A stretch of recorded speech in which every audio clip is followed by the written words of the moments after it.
ఇది మంచి పథకం కాబట్టే అటు తెలంగాణలో ఇటు కర్ణాటకలో అమలు చేసిన ఈ పథకాన్ని చంద్రబాబు గారు కూడా సూపర్ 6 లో భాగంగా చేర్చడం జరిగింది. మరి తెలంగాణ ప్రభుత్వం రేవంత్ రెడ్డి గారు కాంగ్రెస్ పార్టీ తరఫున ముఖ్యమంత్రి అయిన ప్రమాణ స్వీకారం చేసిన రెండో రోజే మహిళలకు, అమ్మాయిలకు, ట్రాన్స్జెండర్స్ కు ఆర్టీసీ బస్సులలో ఫ్రీ ప్రయాణం చేయగలిగారు, అమలు చేయగలిగారు. అధికారంలోకి వచ్చిన 2 రోజుకి. కర్ణాటకలో కాంగ్రెస్ పార్టీ అధికారంలోకి వచ్చిన 3 వారాలకే ఆర్టీసీలో మహిళలకు ఫ్రీగా ప్రయాణం చేసే వెసులుబాటు కలిగించగలిగారు. అక్కడ వాగ్దానం నిలబెట్టుకోవడానికి కూడా వాళ్ళకి ఎక్కువ సమయం పట్టలేదు.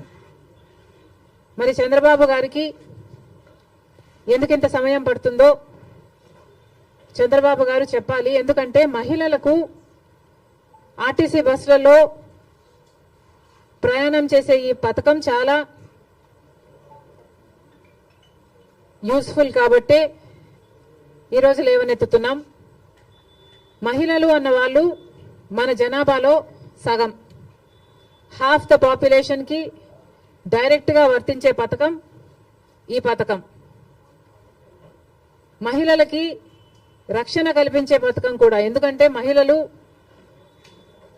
ఒక చోటు నుంచి ఇంకో చోటికి వెళ్ళాలి అంటే ఆర్టీసీ బస్సులో అయితే సేఫే కాకుండా ఈ పథకం ద్వారా ఫ్రీగా అయితే మహిళలు ఎక్కువ ఆర్టీసీ బస్సులలోనే ప్రయాణం చేసే అవకాశము వీలు ఉంటుంది. కాబట్టి వాళ్ళ పాపులేషన్ ఆర్టీసీ బస్సులో ఎక్కువ అయితే, సే ఫర్ ఎగ్జాంపుల్ ముందు భాగంలో మొత్తం మహిళలకని రిజర్వేషన్ ఉంది కాబట్టి మహిళలు ఎక్కువ భాగం అయితే, మోస్ట్ ఆఫ్ ద బస్ మహిళలు అయితే వాళ్ళకు సెక్యూరిటీగా కూడా ఉంటుంది.